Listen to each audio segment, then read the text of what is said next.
el hecho de irse al bosque, de emboscarse, esto es lo que en adelante llamaremos la emboscadura. Contemplamos, así que hacemos un templo con la libertad de la persona singular. En este mundo somos una casa de letras, un lugar para encontrarnos donde el zorro ronda.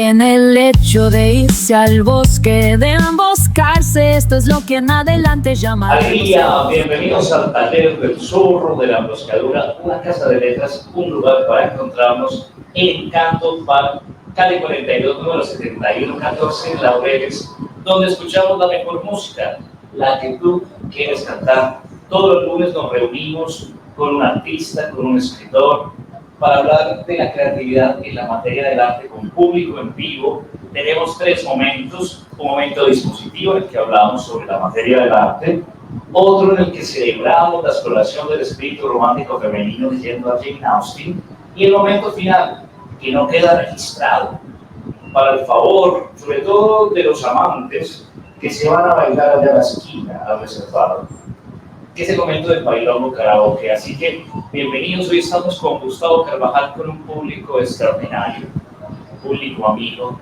y como dice Federico García Lorca, yo siempre hablo presente porque lo siento presente. Está vivo para ti. Oídos amigos es lo que uno necesita para leer sus poemas. Oídos amigos, ojos amigos. Y hoy estamos con Gustavo Carvajal para hablar de la novela No se puede besar a una puta, no se puede besar a una misma. Tengo un amigo que dice, sí se puede. Hay versiones contradictorias. También he escuchado otro que dijo, lo que le falta es plata. Tu título, tiene razón. Tu título, desde que uno lo escucha, se da cuenta de que es un proverbio. No se puede besar una puta, es un proverbio porque está antes del verbo y porque es una frase que se ha escuchado en la calle, pero que no había sido configurada de alguna forma como usted lo ha hecho. Voy a hablarle como Don Chincho, porque yo intento tratar siempre en tercera persona, pero te voy a terminar diciendo tú, porque es uno de mis grandes amigos, así que pido disculpas. ¿En qué momento encontraste el título? Porque, hermano, es una de las cosas que más se le dificulta, sobre todo a los novelistas. García Márquez era pésimo con los títulos, y a usted salió el título No se puede besar una puta, que suena como un golpe, un knockout. Me acuerdo de Jaime Espinal, un amigo mío, cuya novela se llama Open the Window para que la mosca fly. O sea, el tipo lo logró con ese título, lo logró. Tú lo lograste desde el título. ¿Cómo lo encontraste? Este es un documento de creatividad. Usted, ¿cómo encontraste usted? ¿Usted cómo encontró el título? El título me encontró a mí. Oh. Ahora. No, de hecho, sí, o sea, pues voy a contar una historia. Para eso. Bueno, yo era estudiante universitario, como lo fuimos todos, y como los personajes pues también del cuento, de cierta edad, como entre los 21 años y los 23 años, ¿no? Esa edad. Y con un grupo de hombres, amigos, ¿cierto? Que los viernes, después de las clases, que es la costumbre, ¿no? Irse a jugar fútbol. Luego jugar fútbol en el día y luego tomar cerveza, navegables de ron o algo así. Un grupo como de 5 hombres terminamos yendo al centro por razones que preferiría no recordar. Terminamos en un prostíbulo del centro. Y claro, ninguno tenía dinero para nada y era solo como, qué sé yo, a dónde. Conocer lugares desconocidos. Sí, exacto, y tal vez uno de los amigos del grupo más avesado ya había estado ahí y nos dijo, vamos, y bueno, entonces terminamos allá como 5. Yo no fui, no. ¿Tú no estabas ahí ese día? Yo estaba leyendo acá.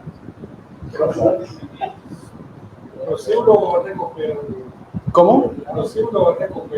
No, sí, lenocinio. Pero nosotros nos sentamos en una mesa, lo que fuera, y pues vinieron mujeres, chicas, y nos hablaron, y yo estaba bastante prendido, bastante tomado, y tal vez en una época que estaba muy solo y no, muy, ¿cómo se dice? Menesteroso y Desangelado. de amor, desangelado, sí. Sí, me encanta decir desangelado, sí. Y había una jovencita, pues muy bonita, muy bella, y yo, pues siendo torpe, le dije, ¿cuánto me cobras por darme un beso? Y pues ella me dijo, no, yo solo beso a mi novio, que no se puede. Y bueno, y eso pasó, nos fuimos de ahí. Pero ella te dijo la frase, no, la frase salió como un concepto. No, ella no me dijo la frase, esto pasó. Y ella me dijo, no, obviamente no te puedo besar porque yo tengo novio. Si quieres vamos y entonces vamos a la habitación y cuesta, no sé, lo que costaba en ese entonces. Yo, bueno, no tenía dinero para eso. ¿Pensabas que acaso un beso sería más barato? Qué lindo, ¿no? Porque era lo que yo necesitaba en ese momento. Un poco patético, bastante triste. Pero todos hemos estado ahí. En todo caso, salimos del lugar y nos fuimos al periodista un momento. Y uno de los amigos que estaba ahí me había escuchado pedirle el beso a la chica. Me dijo, uy, Tao, tú sí eres muy asqueroso, ¿no? ¿Cómo se te ocurre? Imagínate cuántos penes ha tenido esa chica en su boca, ¿no? Y ahí fue, ese es el título. Es detonante. Bueno, estamos hablando de la creatividad del arte. El Gustavo, que fue compañero de la universidad, vive una temporada en el cielo o en el infierno, encuentra a esta chica, encuentra lo que vamos a ver en la novela, y luego llega a su habitación en algún momento, redacta la crónica de lo sucedido, la novela. Pregunta para los poetas del hoy y del mañana: ¿en qué momento, el hoy que es mañana, hoy es siempre mañana, en qué momento el Tao de 21 años, 22 años dice, esto lo tengo que escribir? ¿Por qué no se meten muchas farras? Bueno, uno, ¿en qué momento decide que ese periplo por el infierno es digno de ser redactado? Bueno, es que, digamos que a mí no me interesa tanto los acontecimientos extremos, o sea, no es lo extremo del acontecimiento, porque ahorita le estaba hablando justo con Santiago, que está acá, que pues todos los que éramos estudiantes universitarios aquí en Medellín teníamos nuestro nicho, algunos de nosotros ahí en el Parque del Periodista, y era la vida bohemia de los estudiantes de humanidades, ¿cierto? Que muchos de nosotros experimentamos. Que por ser estudiante de humanidad se es delincuente. No, pero se tiende a buscar, bueno, es como los artistas buscan iguales, gente como ellos que puedan hablar de arte o de filosofía, lo que estén estudiando. Eso, en el periodista eso es lo que hacen los estudiantes. Eso lo sabemos nosotros, pues, pero no sé si lo sepan fuera de aquí, pero llegan los estudiantes, ¿cierto?, después de la jornada a tomar, a trabarse y hablar de lo que han leído o de lo que les ha pasado o de la música que han escuchado, porque están aprendiendo y se están formando, y eso es pues eso es un tema muy viejo y es muy... Pero ¿en qué momento dijiste este caso, esta lectura en particular merece ser redactada? Bueno, porque hay que decirle a los oyentes, para sacarle la palabra Tao, que ese joven Tao redacta No se puede besar a una, y se queda, lo voy a decir así, se queda en un cajón durante 20 años. Y luego recuerda que está ahí, dice, debo trabajar sobre ese relato que hice a mis 20 años. Y este es, no sé si una enseñanza, pero al menos un mensaje para los artistas de hoy. Sí, perdona que no te conteste de manera directa y que haga circunloquio. Por eso somos sí. amigos. Yo quería escribir sobre mi amigo Tirso. O sea, sobre una época en que Tirso y yo éramos muy compinches, pero él estaba en su viaje disoluto, ¿cierto? Y yo lo acompañaba a regañadientes, pero queriendo, sin querer queriendo, ¿sí? Entonces yo quería hablar de ese tema. Ese tema me pareció que era algo que podía ser, pues podía ser, qué sé yo, divertido, o sea, porque él hacía muchas cosas locas, me llevaba a lugares, ¿sí o no? Y el personaje Tirso es un chico que tiene unos 10 años más u 8 años más que el personaje Tao, que ya estudió en Bogotá, que viene de Pasto y que tiene billetes. O sea, él le puede acompañar al otro más pequeño Sí. a otros lugares, invitarlo, consentir, se vuelve un hermano mayor. Sí, eso ocurría mucho que el sábado en la mañana o el sábado al mediodía, que yo estaba desparchado como estudiante, pues sin plata en mi casa, en mi apartamento que arrendaba en el centro, Tirso me llamaba al fijo y me decía, hey, ¿qué estás haciendo? Yo, nada, viendo Los Simpsons, viendo Futurama y comiendo arroz chino. Compré arroz chino y estoy viendo Futurama y lo estoy haciendo en el email. Tal vez un barete más tarde, ese era el plan del sábado.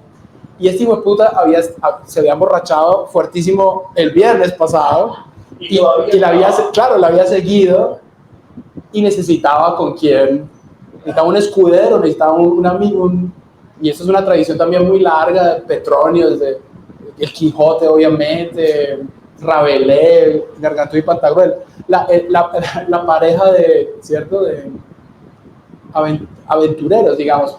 Y vamos entonces a ponernos serios. Que iba a la seriedad, hermano, hay que leerse 100 años de seriedad y hacer un estudio de los personajes más serios para sobrevivir a este mundo. Mira, yo ahora con la distancia del tiempo encuentro que tu novela tiene mucho de filosófico. Por ejemplo, ya lo has dicho, dos amigos que mientras caminan, hablan. A ver, los artistas de hoy. El artista que estuvo hace 8 días ser escritor, ¿saben qué recurso usó para explorar el alma de un personaje? Lo llevó al psicoterapeuta, pero ustedes son 40 páginas del tipo hablando de sí mismo. O sea, es un gran recurso, es economista, pero cansón. El género de la figura de sacar a dos amigos a hablar de, finalmente, filosofía, arte, la vida, es un gran recurso. ¿Tú crees que la novela es una novela filosófica? Bueno, pues... Qué pregunta, hermano, me gané la noche. No sé, tal vez sí, tal vez sí, aunque yo lo que quería, mi intención, sí es una novela filosófica porque ellos, bueno, por ejemplo, Quijote y Sancho se la pasan hablando de refranes. Esas son todas las conversaciones, bueno, no todas, obvio, pero las conversaciones son siempre, qué sé yo, más vale pájaro hermano que ciento volando, y Sancho le dice, bueno, pero no siempre, porque eso me pasó el otro día, tal. No, pero sí, bueno, sí, es filosófico también el Quijote, ¿cierto? O Gargantúa y Pantagruel, que también es algo que me gusta mucho. Pero yo lo que quería era, como tema, era el amor, claro, el tema más trillado de todos, pero el más importante de todos. Bueno, entonces ahí llegó otra pregunta.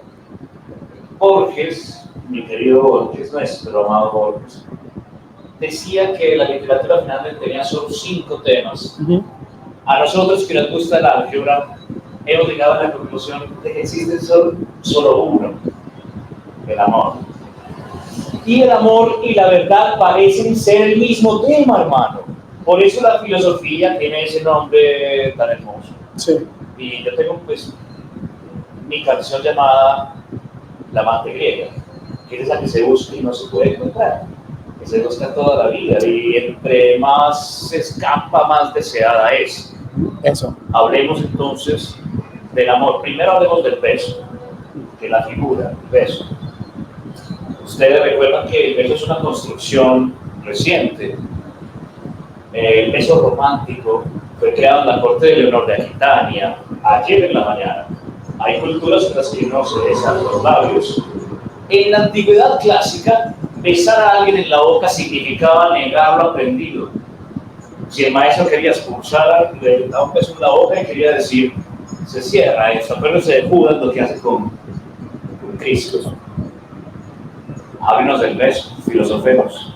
Bueno, y del amor. ¿Qué tiene de misterio? Pero la figura del beso, ¿qué tiene tan misterioso y mágico que representa la falta y la angustia del amante? Necesito el beso. ¿Por qué? Bueno, porque es un símbolo grande de amor correspondido. Hay una... Claro, uno se arrepiente de muchas... ¿Quién no se ha arrepentido de un beso que le ha dado a alguien y dijo, uy, no? Pero al menos por el momento es un símbolo de correspondencia, de que el amor ha sido aceptado. Porque, pues, como te decía, yo quiero creer que el tema es... Y es también filosófico en parte, ¿no? Sí, el amor, que es una fuerza misteriosa, todos lo hemos experimentado, tal, pero está fuera de ti, está en el objeto del amor, o sea, es ella que lo tiene todo, o eres tú que has proyectado, sí, has utilizado a otra persona como un ánfora, digamos, donde tú has depositado todo tu deseo, toda tu ilusión, tu promesa de felicidad. Esa mujer es una urna. Sí. La de místico perfume. Sí. Sí, eso es claro que obviamente es un asunto. Tú me hablaste de Tristán y Sol el otro día, que al final de cuentas también se trata de eso. Y de la traición, ¿cierto? En la búsqueda y la exploración del beso, vamos entonces ahora al amor, el amor y la verdad. La búsqueda del amor está emparentada con la búsqueda de la verdad. No estudiamos filosofía únicamente por fumar vareta. ¿Cómo lo demuestran estos chicos? Estos jóvenes artistas. En la calle, en la novela, no se puede besar a una puta. Esa búsqueda de la verdad y el amor. Sí, porque después tratar de entender, no sé, el amor también, por un momento breve, resuelve el problema de la identidad, ¿sí? Es un problema muy profundo, muy grave, todos lo sabemos. ¿Quién soy yo? No había ¿Cuál es mi propósito? El amor y la identidad. Sí, claro, porque tú te crees que estás enamorado de alguien y esa persona se vuelve tu constante leitmotiv, ¿no? Te levantas por la mañana, estás pensando en esa persona, ¿cierto? Y el problema de quién soy yo, cuál es mi propósito, ay, pues puta, ¿qué debo hacer? Y a los 22 o 23 años uno está en ese momento de, oh, pues puta, ay, ya me voy a graduar, pero ¿qué voy a hacer? Nunca voy a ganar plata, ¿sí o no?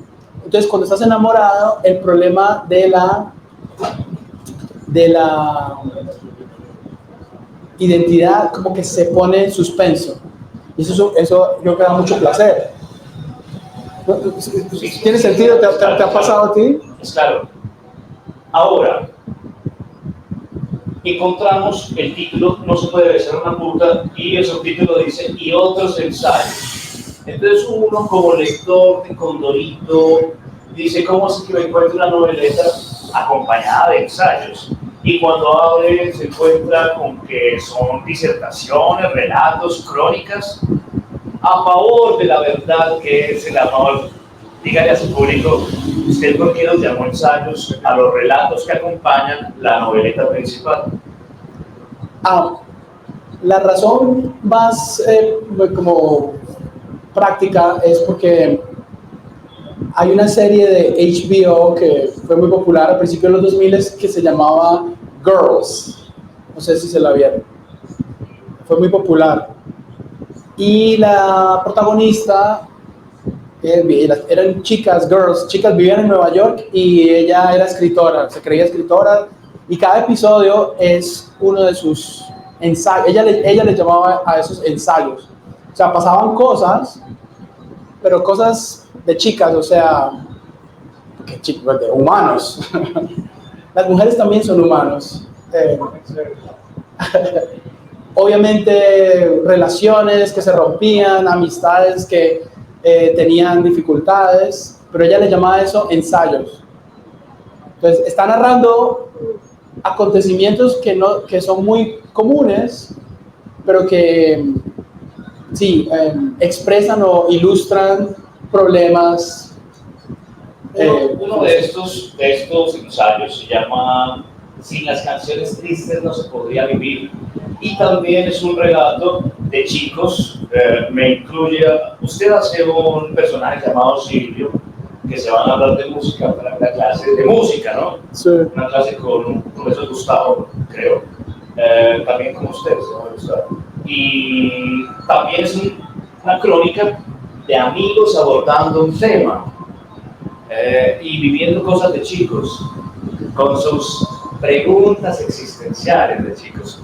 Y usted usa un recurso para los escritores de hoy y de mañana, que nosotros en la academia lo llamamos intertextualidad. Pero los artistas lo hacemos también de forma espontánea, que es, por ejemplo, usando una frase de una canción popular constantemente, o un verso de un poema durante tu relato. ¿Por qué lo haces como artista? No todos lo hacen. Bueno, tú hablaste del expediente del psicólogo, el man que va al psicólogo y empieza a decirle todas las cosas. Ese es un truco, sí, un recurso, exacto. Agotador. Sí. Pero el recurso en este caso es, porque Carlos de aquí sabe que tocamos en bandas, y entonces uno se va para una casa, ensaya, ¿sí o no? Fuma marihuana, se toma cervezas, y después de eso se sienta en la loma a ver la ciudad y tiene conversaciones, y ese es como el recurso. Entonces tuvimos muchas conversaciones de ese tipo, y lo mismo que con la novela. No es que todo eso pasó exactamente así, sino que es una condensación de muchas conversaciones sobre el... Bueno, cambiamos la pregunta. ¿Qué de realidad y qué de ficción hay en tu escritura? Por ejemplo, cuando, digamos, ya descubrí que mi estilo, digamos, eso suena muy pretencioso, pero como que llegué a una forma en que podía narrar, me di cuenta que lo que mejor me salía, o lo que me gustaba más hacer, y lo que quería hacer, era hablar al lector como si fuera un amigo que está conmigo en una tertulia, una mesa, ¿cierto? Hablando, contándole, ¿no? Que eso es muy... para nosotros, en esa época también era muy típico, como, oh, Silvio, no me vas a creer la que me pasó ayer. ¿Qué? Me monté a un taxi y la taxista estaba muy buena. Y además estaba leyendo a Foucault, y bueno, etcétera, ¿cierto? Entonces uno va... esa era la ambición de la escritura. Por eso digo, y saludos, estamos grabando un podcast, por eso las formalidades se mantienen ahora, nos abrazamos. Luego, recuerdo, vamos a leer una página de Jane Austen del Orgullo y Prejuicio, para lo cual invitaremos al público a que se acerque a ver a dos personas. Nos encantaría que fuera 100% presencia femenina. Si no se puede igual, tendremos ese momento y terminaremos, como hemos dicho, con un bailongo karaoke, que es casi Adelmo, Byron. Hay gente muy avispada que solamente viene al karaoke. Se evita estos momentos, pero a nosotros nos gusta hablar de creatividad. Te pregunto, Gustavo, hablando del misterio, del amor, de esa exploración de la búsqueda del amor, que es la verdad, usted repite una frase constantemente y es que el amor ni la verdad se exigen. ¿Cómo es la frase? Ah, claro, tú no puedes pedir el amor, no lo puedes pedir. Tú no le puedes decir a alguien, ámame. No se puede decir. Hay que seducir a la persona, hay que hacerles creer que te quieren, pero no se puede pedir el aprecio. Tú no puedes obligar a nadie a que venga a esta charla. Tú no puedes obligar a nadie a que vaya a ver a tu banda. Tienes que seducirlos. No se puede exigir el amor. ¿Y así funciona también la verdad? No creo, porque no, la verdad es que esa es la vuelta, ¿no? La verdad se supone que está fuera de ti. Bueno, esa es otra discusión. A través del diálogo, los personajes encuentran sí no verdades, sí seguridades. Y tenemos 3 personajes femeninos que encuentra el Tao literario. Me encanta que se habla del Dante. El Tao literario que pasa la temporada en el infierno. Encuentra primero la puta, luego la exnovia en el parque del periodista o la chica que le gustaba. Un prospecto, la chica de la universidad que le gustaba, claro, después de haberle pedido el beso, se encuentra a esa chica y al final se encuentra a otro personaje femenino. Esto es una crónica de creatividad. Yo como editor, en un momento le dije, Gustavo, la segunda presencia femenina, o sea, el prospecto de novia, usted le dedicó muy poco tiempo. Si usted alarga una página y media más, dándole más importancia a ella, lograría el equilibrio entre las 3 mujeres, las 3 presencias femeninas, le daría más importancia. Y él lo hizo. Estamos trabajando en un libro juntos. Al escritor joven no se le da esto. Al escritor joven le parece que si alguien le hace un tipo de sugerencia editorial así, se está metiendo con su estilo o se está metiendo con... ¿Qué le diría usted? ¿Qué le dice usted? Denle un mensaje a los jóvenes artistas, a los viejos también, que sobre todo ellos sí son mañosos. No me cambie este verso, mamita. Si no tiene sinalefa, si le pones la sinalefa, salen de casílabo. No lo toques. Bueno, váyase a buscar otro editor. ¿Qué les dices a los artistas? Bueno, no, yo tengo la experiencia de la música, de haber tocado música con gente. Y, digamos, yo podía tener una idea que a mí me parecía muy bacana para una canción, pero solo hasta que se la mostrara a mis compañeros del grupo, sabía, yo nunca sé si es buena o es chévere, pero si yo veo que mi amigo que toca conmigo le parece chévere y bueno, entonces ya funciona. Pero puede que ella me diga, no, eso no funcionó, y en esa, digamos, diálogo, pues salía la canción. Eso es diferente, pero todas las artes están unidas. Y la literatura, para mí, eso te quería decir algo, que mencionaste a Borges en algún momento. O sea, yo quiero, mi ambición es escribir como, o sea, que el lector piense que le están hablando de tú a tú en una mesa, pero no cualquier, ¿sí o no? Por ejemplo, Borges decía, yo escribo como hablo, lo que pasa es que yo hablo muy bien. Yo tengo miles de bibliotecas, o sea, pero porque Borges usaba pues palabras literarias, ¿no? Qué sé yo, inexpugnable, decía la gente no habla, en una conversación con amigos, tomando cerveza y guaro, y yo no voy a decir, hey, tu frase me pareció inexpugnable, eso no lo dice uno en una conversación. Yo sí, bro. Eso sí, por supuesto. ¿Qué?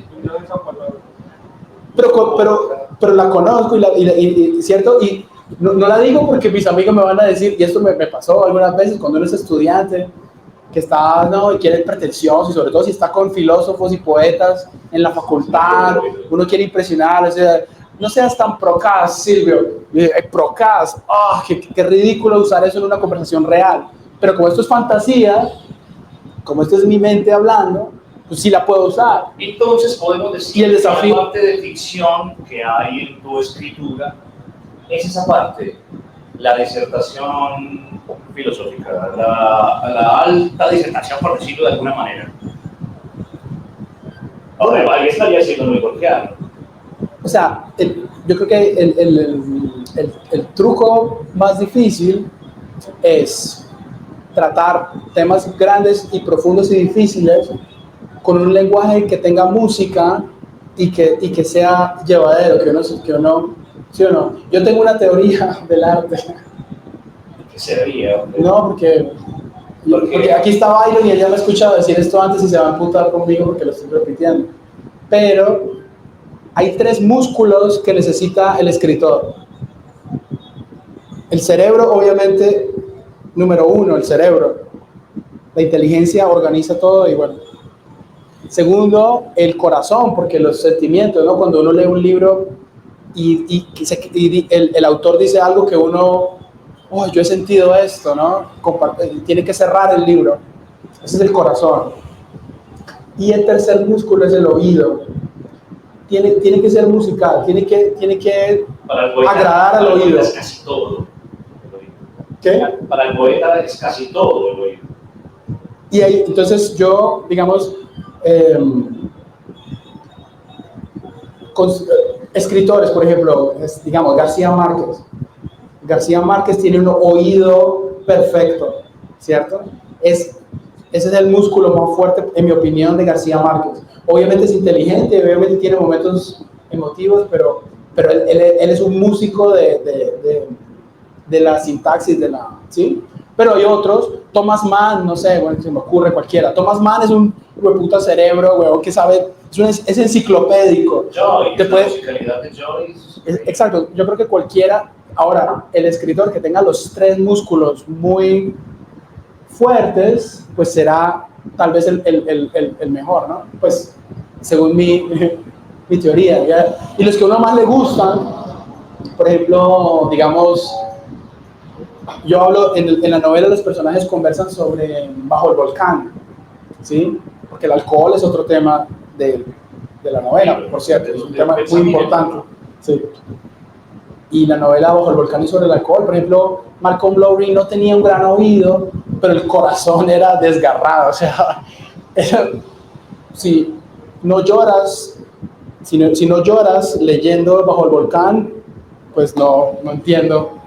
Sí, porque es puro corazón, es Dios mío, las cosas que pasan son tan tristes, tan hermosas, ¿sí? Bien.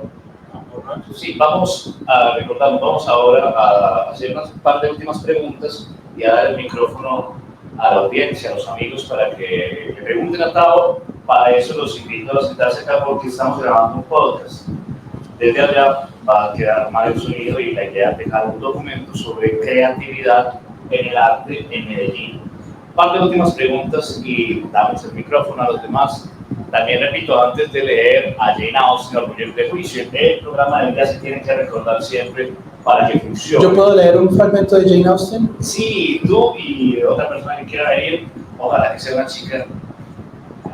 Ojalá que sea. Bueno, si no, no. Puede venir cualquiera. 2 últimas preguntas, Tao. Entonces, García Márquez decía: vivir para contarla.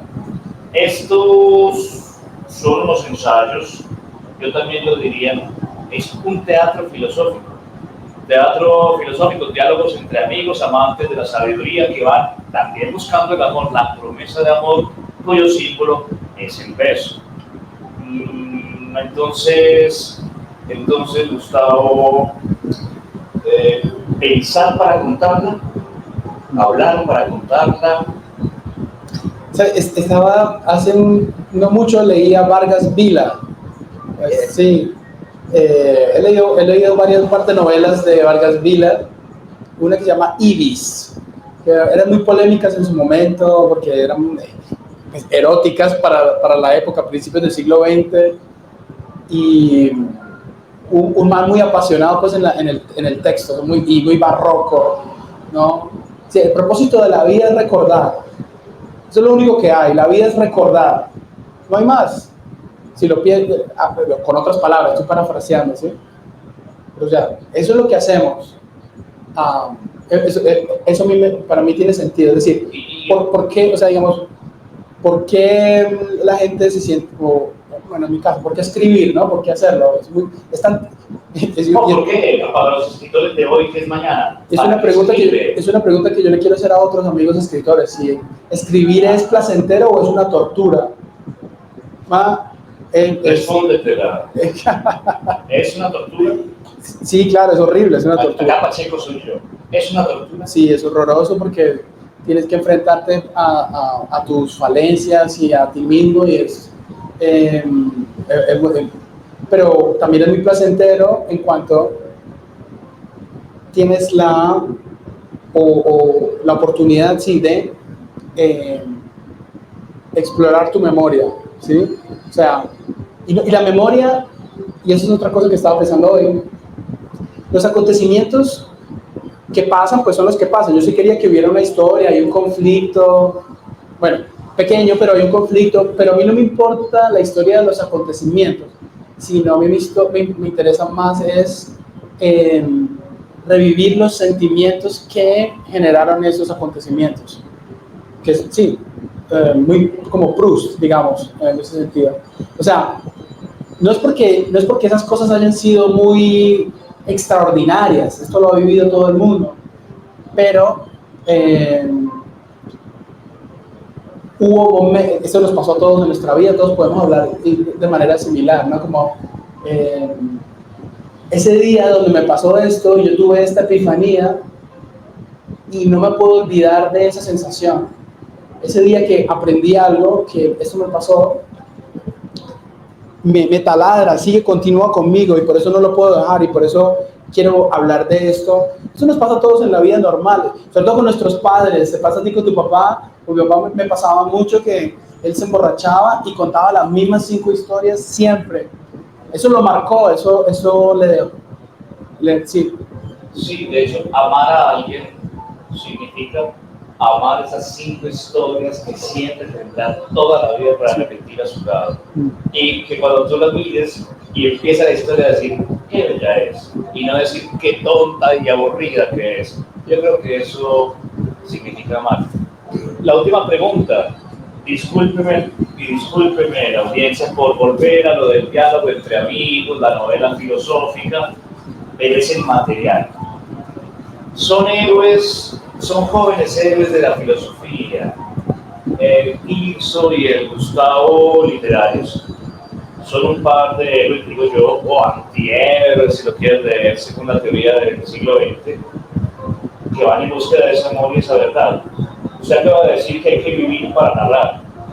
Y entonces, ¿de qué va a escribir usted cuando esto deje de pasar? O sea, ¿de qué va a escribir? ¿Usted de qué escribe ahora? ¿Qué está escribiendo? O sea, ya no hay noches en el palo y en barbacoas buscando un beso. ¿Ya de qué habla usted? No, pero es que, digamos, la realidad es el libro. Las cosas nunca dejan de pasar. O sea, una frase de Chesterton que es inolvidable, cuando la leí no la puedo volver a olvidar, y es que la realidad siempre supera la ficción, porque la realidad es la imaginación de Dios y la ficción es la imaginación de los hombres, ¿sí? Siempre, por ejemplo, yo estoy casado, esto no es la verdad, pero supongamos que yo estoy casado en un matrimonio aburrido, con 5 hijos y no tengo plata. Ahí ese tema es imponderable, ese tema es infinito ya en sí. ¿Sí me entiendes? El personaje al final, como yo trataba como de redondear la novela, sí, pero está solo, ya de cierto, le ha pasado todo lo que le ha pasado, ya se encuentra solo, pero lo embarga un éxtasis como de poético, y se puede escribir de todo, de cualquier cosa, de la baldosa, ¿sí?, que rota en el parque, de ahí se puede extraer porque es la realidad que es infinita en significado, ¿cierto? Me haces pensar en el libro de la poeta Paola Andrea Castro que presentamos en el Taller del Sol, que se llama La realidad es tu ficción. Sí. Y pensando en la realidad como ficción, como ese antro finalmente mágico en el universo. porque si llevamos nuestros estudios de semántica y de filosofía del lenguaje hasta el final, podremos convenir en que somos seres fantásticos, que vivimos el mundo a través de una gran fábula, que es la narrativa. Entonces, la pregunta final es, porque hay gente que le está pidiendo escritura, se está escribiendo algo, las multitudes. está escribiendo algo ahora, ¿qué nos vamos a encontrar próximamente con Gustavo Carvajal? No, pues sí, Chivatese. pero como te digo, o sea, siempre... bueno, y otra pregunta que no sé si me hiciste al principio, es que esto me pasó hace 25 años. Entonces, la memoria dura un tiempo en... Es muy imposible, perdón por esa... es muy difícil escribir de lo que te pasó ayer con claridad. Puedes tomar notas de lo que te pasó ayer, pero no, tienes que dejar, ¿cierto? Estás muy cerca de los acontecimientos y de la emoción, tienes que dejar que fermente, digamos. Entonces, claro... me gusta la palabra fermente, yo pensé reposar. Usted puso a fermentar a la vez. Sí, porque empieza a bullir y empiezas, esa experiencia de hace 20 años también se conecta con experiencias de ayer o de hace 3 años y empieza a ebullir el deseo de escribir sobre esa memoria de hace, lo que sea, 20 años. Entonces, por ejemplo, o cuando pasa algo muy dramático, por ejemplo, mi padre se murió hace poco y eso ha sido muy difícil para mí y yo no puedo olvidar, es indeleble en mi mente la primera vez que vi a mi papá llorar. ¿Sí? Sí, yo tenía 8 años o 7 años y algo pasó en la familia y él lo vi llorar, ¿no? Y la sensación de ese momento fue que la realidad cambió. Ya no era lo mismo la realidad de antes a después de ese acontecimiento, porque mi papá era la fuerza más poderosa del universo para un niño de 8 años. Al verlo llorar y verlo vulnerable y verlo débil, eso me produjo muchas emociones, puta, esto es posible, ¿sí me entiendes? Entonces, me gustaría escribir de eso algún día. Atención con la mirada del artista, que acá estamos dejando la memoria de la creatividad. Lo que lo hace cambiar de perspectiva parece ser un motivo de inspiración, porque también tenemos esa crónica deliciosa sobre la masturbación, nuevas consideraciones de la masturbación, que nos narra al niño cuando se encuentra con la paja. Sí. Y me parece que esa frase que acabo de decir es similar al sentimiento del niño, de algo completamente como que esto ocurre, como que esto existe. Exacto. Ahí hay un gran tema, amigos. No, sí, es verdad.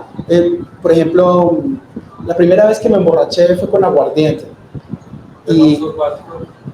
No, me masturbé antes de emborracharme. No, si eso es lo que... No más datos. Pero, por ejemplo, yo veía a los adultos a mi alrededor borrachos y haciendo tonterías y monerías. Y yo tengo que saber qué es esto, por qué se ponen así, qué es lo que sienten. Y tuve una oportunidad, me agencié una media aguardiente, yo solo tenía por ahí 14 años, y dije, hoy es el día que voy a saber qué sienten ellos cuando están así atontados. Y me senté, esta es otra historia, estaba en un lugar muy bonito, y simplemente cha, hasta que me intenté levantar de donde estaba, y el mundo me quería agarrar de vuelta. Y pero que esto es, ¿cierto? Es lo mismo la paja o otras experiencias. El mundo cambia, ya no es lo mismo, nunca me lo hubiera podido imaginar porque la realidad es mucho más poderosa que mi imaginación. Lo mismo, por ejemplo, las drogas psicodélicas es otro gran ejemplo y muy documentado y muy trillado pues en la literatura. Bueno, entonces para cerrar esta parte de la charla y dar un puente para las preguntas del honorable público, ¿por qué no nos lees un fragmento de No se puede besar a una puta? Ay. O de No sabía. las canciones Triste no se podría vivir, el que tú quieras. Para dejar también ese documento bien bacano, acá, leyendo un fragmento. E instantáneamente, después de la lectura de Tavo, vamos a pasar el micrófono acá, perdón, tiene que venir acá para que quede grabado. Recuerda, estamos grabando un podcast, entonces muchas gracias por la solidaridad artística, han estado muy juiciosos. Es que no estaba preparado, pero puedo buscarlo. 106, bueno. Los profes siempre hacen pasteles, por Dios. Increíble. 7 por 8. Perdón. Bueno, vamos a escuchar a Tavo leyendo fragmentos de... Bueno, pues es uno de los textos de los ensayos ahí, pero como estaba hablando de mi papá, esto tiene que ver con mi papá un poquito. Y el contexto es que en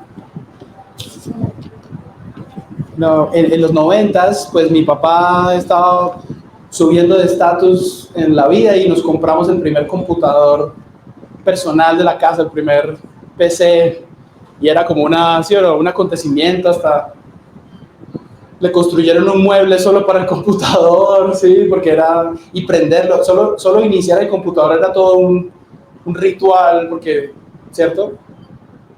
Entonces eso trata de eso. Sí, no se podía aprender esto sin hacer lo otro, y eran disquetes, había muchos disquetes. Entonces ese es el contexto. Me parece que ocurrió el día de la última visita del técnico a nuestro apartamento.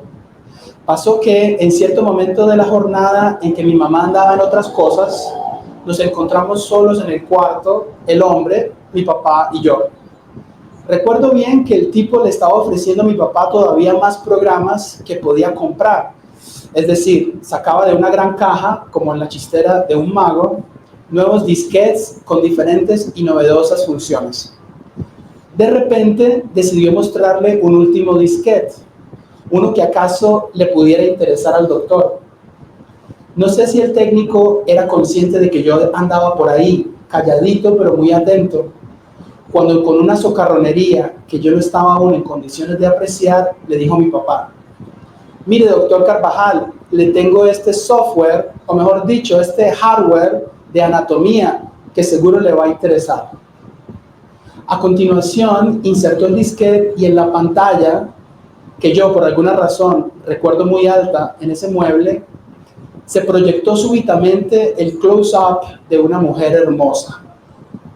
Me tomó un segundo comprender lo que veía, pero la imagen era de una repetición en un loop de una mujer que besaba la mía y chupaba lo que al principio se me figuró como un chorizo. Estoy seguro de que mi papá me miró a los ojos primero, porque el aura de lo prohibido se había instalado entre nosotros. El hombre sonrió con procacidad. ¿Qué tal, doctor? ¿Le interesa esta nueva tecnología? Mi papá no se irritó ni se enojó con el hombre, pero de plano le pidió que apagara eso, en un tono entre incómodo y cómplice.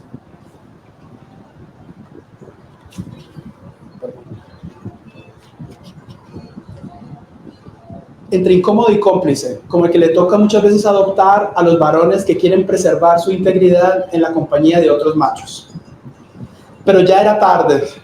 El look de la chica, mamando un pene erecto con aquella fruición, estaba tallado para siempre en mi memoria. Comprendí lo que veía sin necesidad de mucha más ilustración. Perdón, la luz no me da. Comprendí lo que veía sin necesidad de mucha más ilustración que la incomodidad de mi padre y la suspicacia del técnico. No se trataba de una salchicha, lo que la doncella mimaba con tan gentil desenfado, sino de un pene duro, como el mío, que ese año ya había empezado a parárseme en las mañanas y a veces durante el día, ajeno a mi control. Antes de ese momento, yo jamás habría imaginado que el acto que realizaba la mujer de la pantalla fuera posible, o fuese algo que la gente hacía en el mundo. Toda la creación es misteriosa, pero esto, la idea de que unos dulces e inmaculados labios femeninos, el símbolo de todo lo más delicado, a una mujer no se le toca ni con el pétalo de una rosa, nos insistían a los niños en el colegio. Que la boca rubicunda de una mujer bella como esta se ensuciara de aquel modo abyecto, besando y chupando algo tan sucio y vergonzante como un pene, esa idea tardó algunos segundos en instalarse. No obstante, para mi sorpresa, en lugar de resultarme repugnante, la imagen me fascinó y lejos de rechazarla, me pasé esa y muchas de las siguientes noches tratando de reproducirla en mi memoria. Y mientras más pensaba en ella y la revolvía en mi imaginación, me parecía más inquietante y más deleitosa y ya nunca pude volver atrás. La proverbial inocencia me había abandonado. ¡Bravo! ¡Bravo! Muchas gracias, Gustavo. Invitamos ahora al gran público a que se acerque, que quiera hacer alguna pregunta. Adelante, se sienta acá Byron. Un aplauso para Byron. No robarse cerveza. No, ahorita que mencionaste que eran 3 chicas, ¿por qué crees que siempre son 3 chicas en los libros de los escritores? Por ejemplo, Hemingway tiene 3 chicas porque suenan las campanas, sobre Morgan tiene 3 chicas en la psicología humana, si no era Gibson, perdón, 3 chicas. No son 3 chicas, ¿qué fueron muchas 3 chicas? ¿Por qué?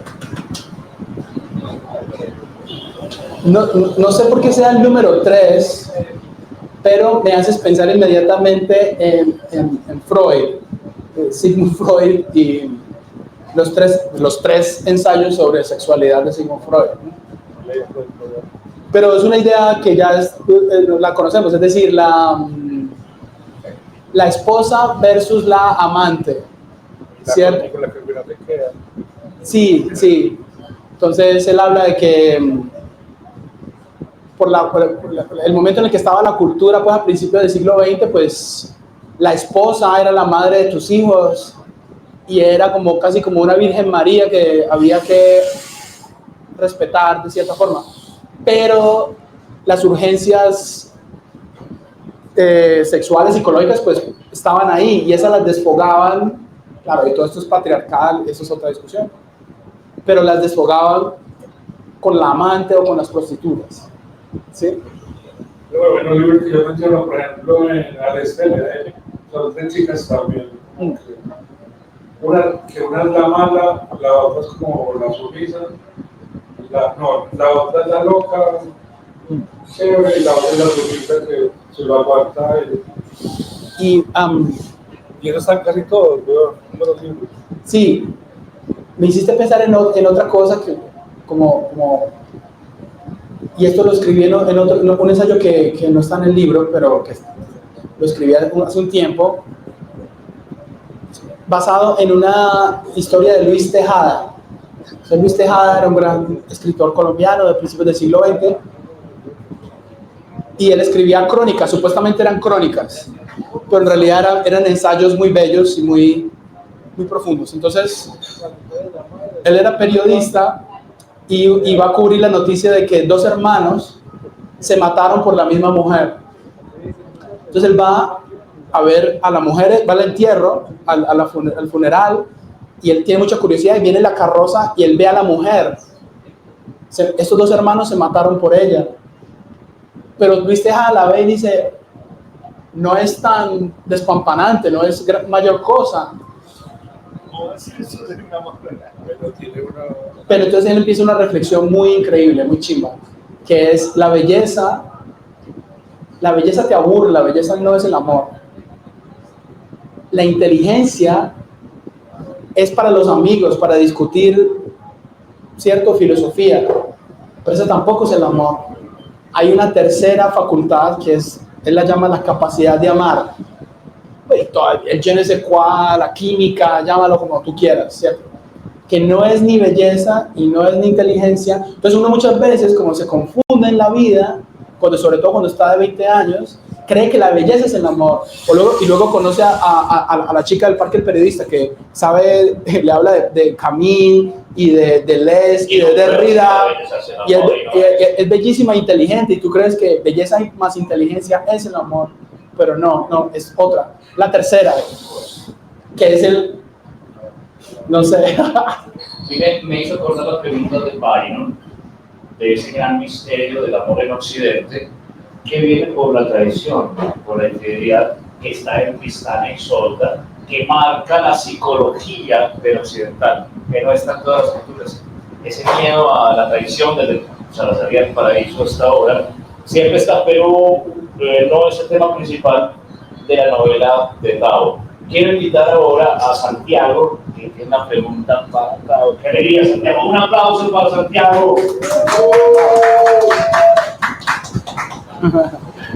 No, muchas gracias por la presentación del libro y por escribirlo. Disfruté mucho leyéndolo, pero mi pregunta es muy general, como por escuchar como tu opinión, es como, bueno, y también creo que es como una pregunta que recuerda que hemos estado hablando aquí, es como, yo veo que tu novela es ante todo, o tu escritura en este libro, es ante todo una escritura transgresora, ¿cierto? Que recoge toda la reflexión sobre el alcohol, las drogas, el sexo, la prostitución, los tabús de la masturbación, y haces de eso una poética, que es yo creo que lo más fascinante del libro. O sea, como que estás leyendo, y esto que lo acabas de leer, un pasaje tan fuerte en cierto sentido, pues con la imagen, porque es un niño viendo lo que tú dices, las suspicacias de los adultos, pero y por eso incluso cómo va cambiando en su mente, como el chorizo, y después no, es un pene, y está en los labios delicados de la hermosa chica, o sea, entonces, ¿cómo volver de la transgresión de una poética? ¿O cómo lo concibes tú? ¿Cierto? Bueno, es que mi intención nunca es, no es mi intención choquear, no es transgredir per se, ¿sí? Lo que ocurre es que las experiencias más misteriosas en mi concepto que yo he experimentado es el sexo, nadie lo comprende, es un misterio. El alcohol, que también es otro misterio, la maduración, por ejemplo, en este caso, la pérdida de la inocencia, que es otro misterio, ¿sí?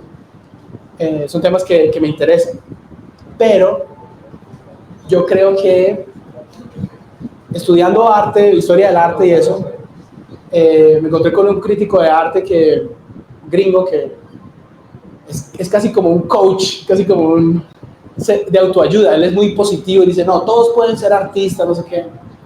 Y con él, leyéndolo a él, escuché por primera vez un concepto de gringo que es la vulnerabilidad radical, ¿sí? Vulnerabilidad radical. Por ejemplo, grandes héroes artísticos que tenemos, por ejemplo, Henry Miller en mi caso, ¿sí? O la que fue su amante, Anais Nin, ¿sí? Yo no te voy a hacer perder el tiempo a ti como lector hablándote de Narnia, ¿sí? Yo te voy a hablar de lo más íntimo y de lo más vergonzoso que yo he sentido y que me ha pasado a mí, porque, no sé, porque los momentos de más emoción y satisfacción como lector es cuando yo me he encontrado en un libro que esa persona está hablando de algo que a mí me pasó, ¿sí? Sí.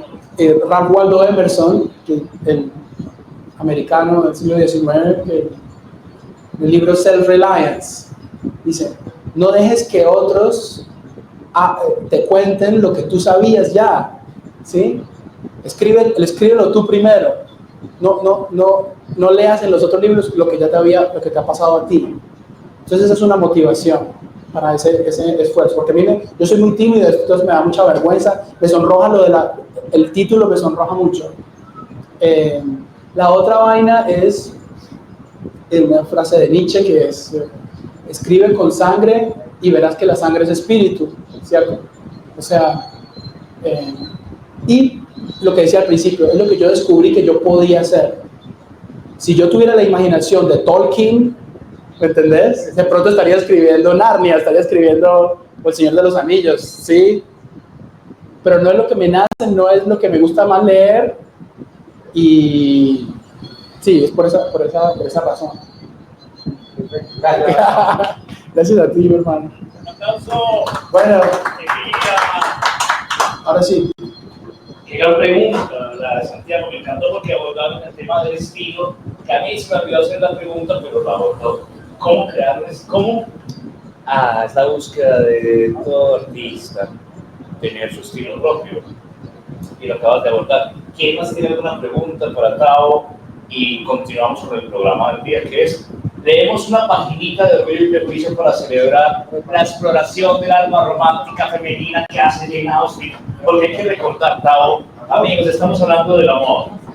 Y Jane Austen, usted que acá representa en el foro de la buscadura una posición contra el wokismo, no deja de sentir lo que llamamos en el arte el pathos. Por ejemplo, cuando Jane Austen nos narra esa exploración de lo femenino por primera vez, quizás por primera vez, porque en la historia del arte, como usted ha estudiado, ha sido el varón el que ha narrado incluso el héroe de amor masculino. El personaje masculino amado era narrado por señores, hasta que llegó la buena de Jane Austen a poner en boca de sus 4 hermanas cómo es que ama a la mujer, cómo es que cree que un hombre es pato o no es pato, cuál es el que es bueno para casarse o no, desde ella, no desde nosotros. Pero antes vamos a leer una página, para eso invito a una presencia femenina que acompañe a Tao, por favor. Pero antes quiero invitarlos a escuchar y a ver el video de una de las canciones que hemos hecho, porque cada semana leemos una página de Orgullo y Prejuicio y hago una canción con la inteligencia artificial, con la mureca, para regodearnos con las enseñanzas sobre el amor, porque llegamos sin explicar. Vamos a ver el videito de la buscadura. Se llama cuatro veladas. Es una enseñanza sobre el amor. Dice Jane Austen, tan linda, dice: 4 bailes no bastan para enamorarse. Hay mucha gente, cuando los amantes tienen alrededor a otros bailando, los amantes necesitan tiempo juntos. Y también dice, y no tampoco ir a cenar. Cuando van a cenar solamente se van a enterar del apetito del otro. ¿Y sabes qué? Me hizo pensar lo de los bailes. Me encanta toda esa literatura romántica, siglo XIX. Los amantes necesitan tiempo juntos, en público y en privado. Cuando tú estás en el comienzo de una relación, es muy excitante. Yo nunca pretendería hablar por la mujer ni pensar como, no, yo solo puedo hablar por lo que yo conozco. Y obviamente me llama mucho la atención la literatura femenina que hable de sexo, porque como Anaïs Nin, por ejemplo, que es una de mis grandes ídolos. Sí. Pero sí, los amantes necesitan. Hay una época en donde es muy bacano que lo vean a uno en una fiesta con tu amante y poder decir al mundo, mira, somos nosotros contra ellos o con ellos, bueno, no sé. Y luego, en la privacidad... ¿Cómo es alguien con gente alrededor o no? Vamos a escuchar 4 veladas y luego a ver una paginita del capítulo 8 de Orgullo y Prejuicio, y así nos prepararemos para la parte final, la mejor, que es el bailongo karaoke. Porque acá escuchamos la mejor música, la que tú quieres cantar. Vamos a escuchar 4 veladas y tengo que mear.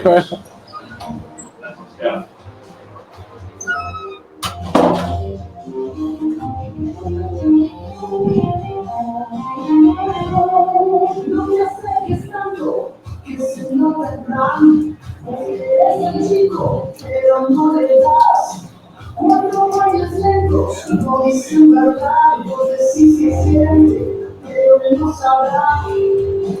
La señora mira, como desde atrás, te sonríe el gesto, yo da igual.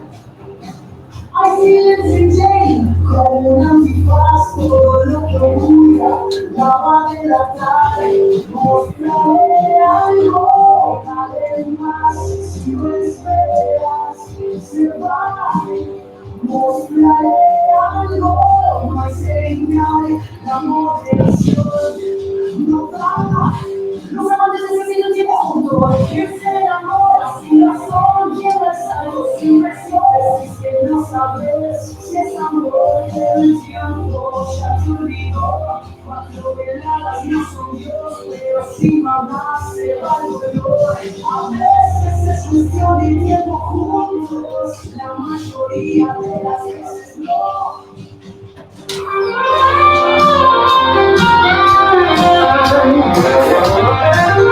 Entonces, hey, gracias por venir. Long time, que no te veía. Uy, a ti más long time. Gracias por venir. No, marica, llegué tardísimo, pero bueno. Llegaste ahí, nos tomamos un guarito, un Jamás fresquito, sí. pasó por su mente que en Medellín en 2025 un loco iba a hacer una canción de rock inspirado en Orgullo y Prejuicio con inteligencia artificial. Me parece un logro de la intertextualidad y ya que hablamos de Borges, pues un logro de ese pensamiento borgiano.